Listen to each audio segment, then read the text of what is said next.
Good morning everyone. আজি আমি simple future tense বিষয়ে পঢ়িম। ইতিমধ্যে মই তোমালোকক what is a simple present tense সেইটো বুজাইছোঁ, what is a simple past tense সেইখিনিও বুজাইছোঁ। আজি আমি টেন্সৰ 3 নম্বৰ ভাগটো future tense সেইটোৰ বিষয়ে পঢ়িম আৰু future tenseৰ এটা পাৰ্টহে পঢ়িম, that is simple future tense. So let's move on. What is future tense? Future tense tells about an action or an event that have not happened yet but expected to happen in future. মানে বৰ্তমান কামটো হোৱা নাই, একশ্যনটো হোৱা নাই বা ইভেণ্টটো হোৱা নাই বা পাষ্টতো হৈ যোৱা নাই, কিন্তু ভৱিষ্যতে হোৱাৰ সম্ভাৱনা আছে। যিবিলাক বস্তু ভৱিষ্যতে হোৱাৰ সম্ভাৱনা থাকে, সেই সম্ভাৱনা থকা একশ্যনবিলাক বা ইভেণ্টবিলাককে তোমাৰ ফিউচাৰ টেন্স বুলি কোৱা হয়। যিটো কাম তোমাৰ ভৱিষ্যতে হ'ব, সেই ভৱিষ্যতে হ'বলগীয়া কামটো বুজাবলৈ তুমি যিটো চেণ্টেন্স লিখিবা, সেই চেণ্টেন্সটো হ'ব তোমাৰ ইন ফিউচাৰ টেন্স। নেক্সট স্লাইডখনত কি আছে চাওঁ আহা। What is simple future tense? Simple future tense আছে it is used for an action that will occur in the future. Action মানে কি কৈছিলোঁ, এটা কাৰ্য বা কাম, সেই কামটো এতিয়ালৈকে হোৱা নাই কিন্তু হ'ব, ভৱিষ্যতে হোৱাৰ সম্ভাৱনা আছে। এই ভৱিষ্যতে হোৱাৰ সম্ভাৱনা থকা কামবিলাকে হৈছে তোমাৰ ইন চিম্পল ফিউচাৰ টেন্স। তুমি যেতিয়া সেই কামটোৰ বিষয়ে লিখিবা যে ভৱিষ্যতে আমুকটো কাম হ'ব, মই কাইলৈ বজাৰলৈ যাম বা মই কাইলৈ এই কামখিনি কৰিম, মই অহা সপ্তাহৰ ভিতৰত এই কামখিনি কৰি শেষ কৰিম, সেই কামখিনি তোমাৰ হ'বহে, এতিয়ালৈকে হোৱা নাই। এই হ'বলগীয়া কামখিনি যেতিয়া তুমি লিখিবা বহীত বা তুমি ক'বা, তুমি যেনেকৈ এক্সপ্ৰেছ কৰিবা, তেতিয়া তোমাক কিহৰ সহায় লাগিব? চিম্পল ফিউচাৰ টেন্সৰ। Now how to form a simple future tense sentence? এটা simple future tenseৰ sentence তুমি কেনেকৈ লিখিবা? How will you construct a sentence of a simple future tense? তাৰ কাৰণে আমাক লাগিব subject, এটা subject লাগিব, subject বা will shall আৰু base form of the verb. Subject লাগিব, will shall and base form of the verb.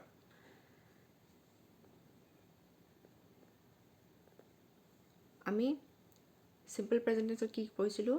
How to construct a simple present tense sentence. Subject লাগিব, then base form of the verb. Simple past tense কি লাগিছিলে? Subject plus past form of the verb.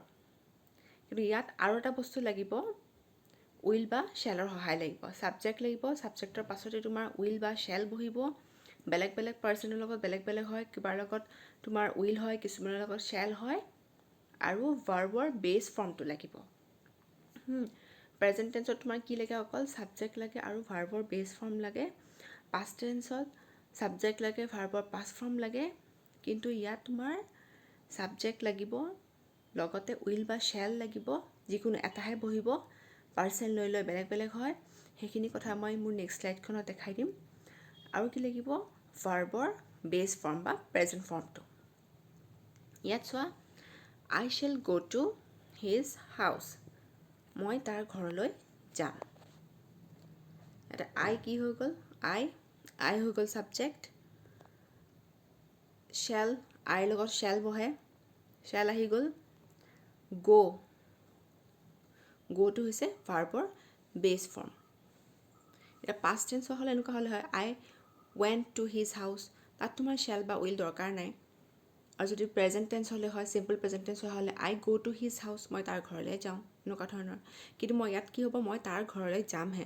তুমি কৈছা যে মই তাৰ ঘৰলৈ যামহে, সেইকাৰণে ইয়াত লাগিব shall বা will, আৰু I লগত shall বহে। আজিকালি মডাৰ্ণ ইংলিছত তোমাৰ I লগত willও ব্যৱহাৰ কৰা হয়, সেইটো তোমাৰ ভুল নহয়, কিন্তু সাধাৰণতে আমি I লগত shall ব্যৱহাৰ কৰোঁ, will ব্যৱহাৰ কৰিলেও সেইটো ভুল বুলি ধৰা নহয়।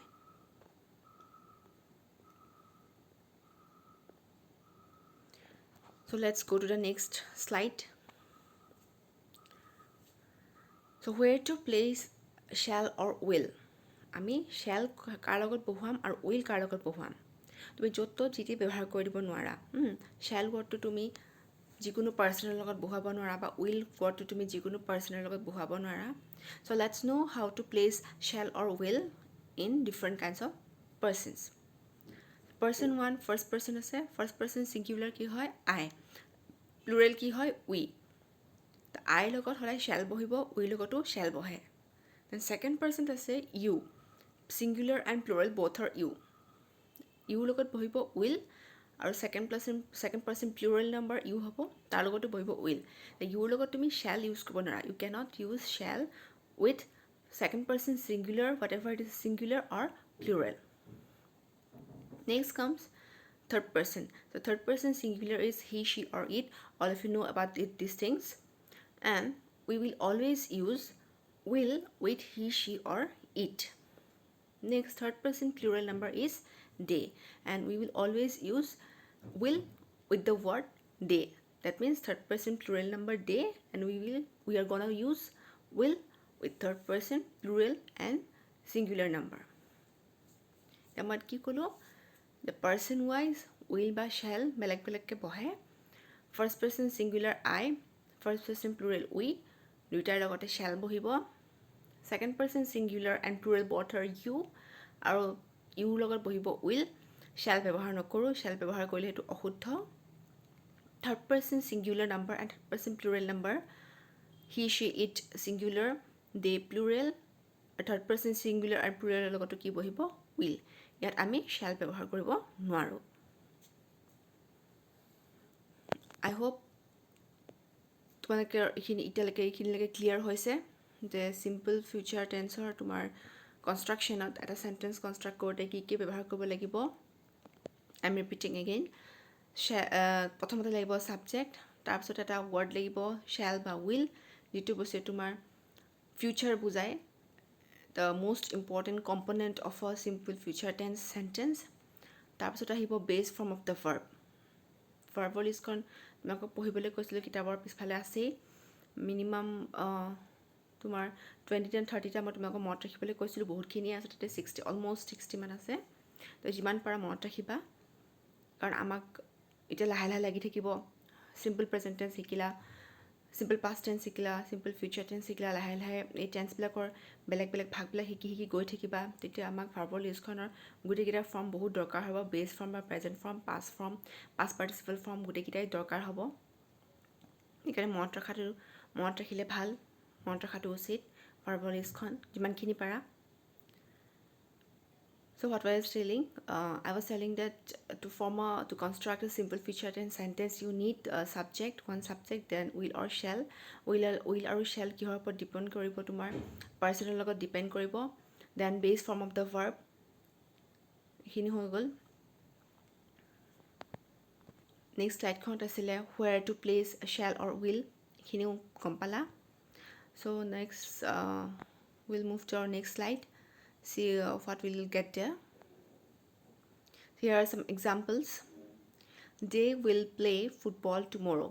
ইয়াত they to হৈছে তোমাৰ subject they লগত will বহে ইয়াত চোৱা third person plural they লগত will বহে so in all sentences which we will write in simple future tense we will place will with the person they লগত will বহাইছোঁ verb to হৈছে play verb to তোমাৰ base form হয় play verbৰে football টুমৰো এই টুমৰো ৱৰ্ডটো যে আছে টুমৰো ৱৰ্ডটো লিখিছোঁ আমি এই টুমৰো ৱৰ্ডটো তোমাৰ এটা ফিউচাৰ ইণ্ডিকেট কৰে টুমৰো ৱৰ্ডটো যে এই টুমৰো ৱৰ্ডটো তোমাৰ ফিউচাৰ ইণ্ডিকেট কৰে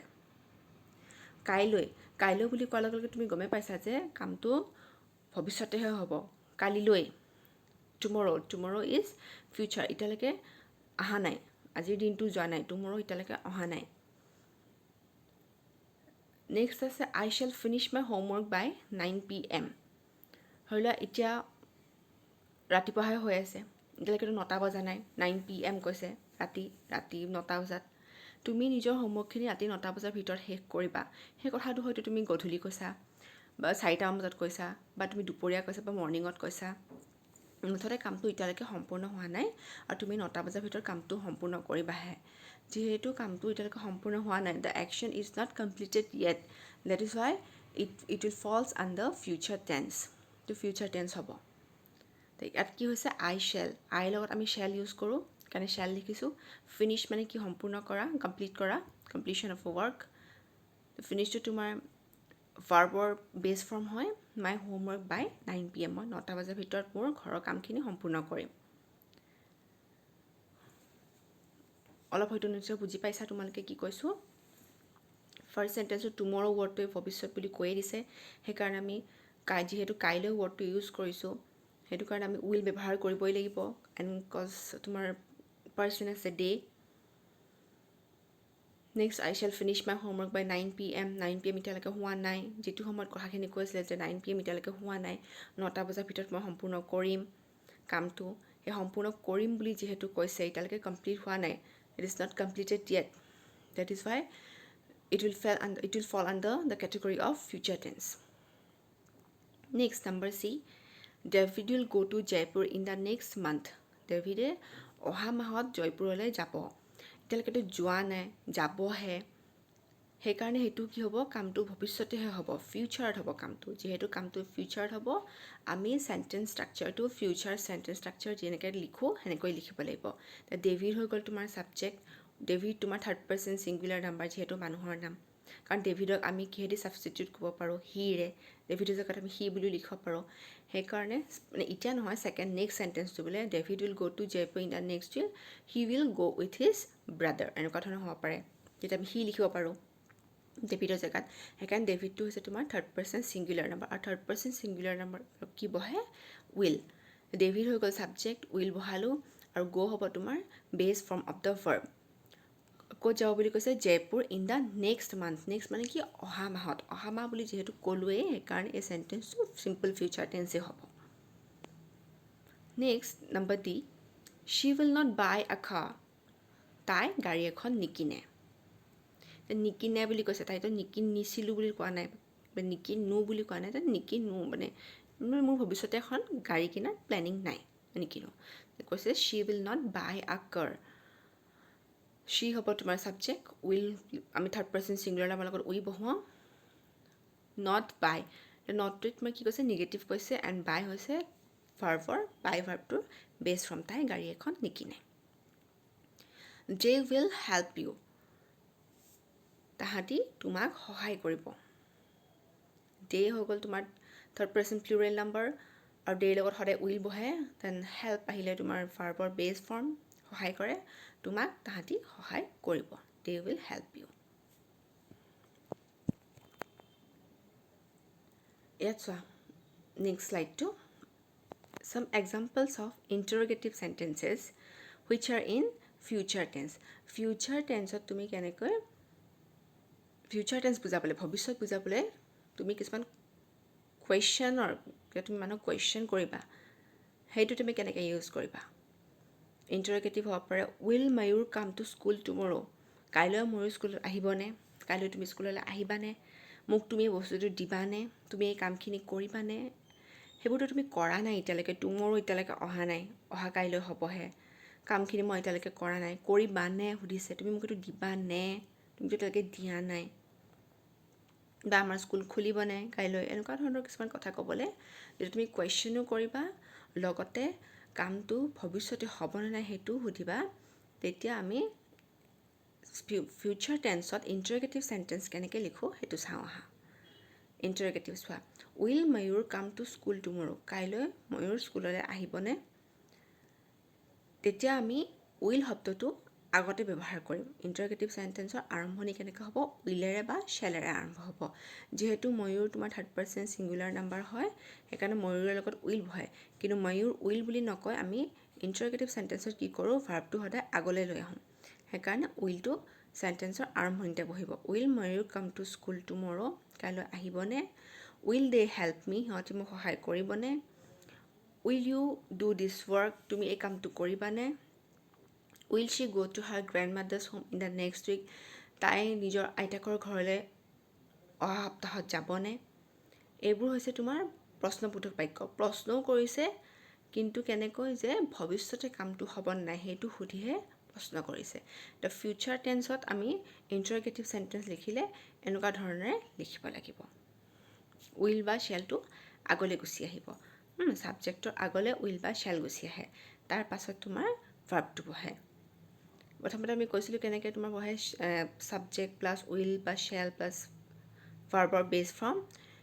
এইটো তোমাৰ এছাৰ্টিভ চেণ্টেন্সৰ কাৰণে। ইণ্টাৰগেটিভ চেণ্টেন্সৰ কাৰণে হৈ যাব যে কি উইল বা শ্বেল প্লাছ ছাবজেক্ট প্লাছ তোমাৰ ভাৰ্ব আৰু কুৱেশ্যন মাৰ্ক। কুৱেশ্যন মাৰ্কটো তুমি দিব লাগিব, বাক্যটো শেষতে কুৱেশ্যন মাৰ্কটো দিব লাগিব, নহ'লে চেণ্টেন্সটো ভুল হ'ব। So' thank you all of you. I hope তোমালোকে চিম্পল ফিউচাৰ টেন্সটো কি হৈছে বুজি পাইছা। যিখিনি কনফিউজন আছে সেইখিনি তোমালোকে হয়তো কিতাপত মাৰ্ক কৰি থ'বা বা বহীখনত পেঞ্চিলেৰে লিখি থ'বা যে মই এইকেইটা পইণ্ট বুজি পোৱা নাই বা মোৰ কনফিউজন হৈ আছে, ক্লিয়াৰ হোৱা নাই। যেতিয়া আমাৰ স্কুল খুলিব আফটাৰ দিছ লকডাউন, আই হোপ সোনকালে খোলক স্কুল, আমি সকলোৱে লগ পাব পাৰিম। এতিয়া যিখিনি তোমালোকৰ কনফিউজন আছে ৰিভিজনত এই কনফিউজনখিনি ক্লিয়াৰ কৰিম। এবাৰতে যদি বুজি নোপোৱা ভিডিঅ'টো আৰু এবাৰ চাবা। আই হোপ মেক্সিমামে বুজিছা বা বুজিব চেষ্টা কৰিছাই। So we will meet again in my next video. তেতিয়ালৈকে তোমালোকে সদায় অলপ সময় পঢ়িবা। ডেইলি পাৰিলে অলপ 20 মিনিটছমান এক্সাৰচাইজ কৰিবা, বিকজ তোমালোকে ঘৰৰ ভিতৰতে সোমাই আছা, কোনো ধৰণৰ ফিজিকেল এক্সাৰচাইজ হোৱা নাই, ঘৰতে বহি আছা। কিছুমান ক্ৰিয়েটিভ ৱৰ্ক কৰিব পাৰা, কিছুমান ছবি আঁকিবা, গান প্ৰেক্টিছ কৰা, নাচ প্ৰেক্টিছ কৰিবা, ইনষ্ট্ৰুমেণ্ট বজোৱা, কিছুমান ইনষ্ট্ৰুমেণ্টৰ প্ৰেক্টিছ কৰিবা। মুঠতে নিজকে অলপ বিজি কৰি ৰাখিবা। চ' থেংক ইউ এভৰিৱান।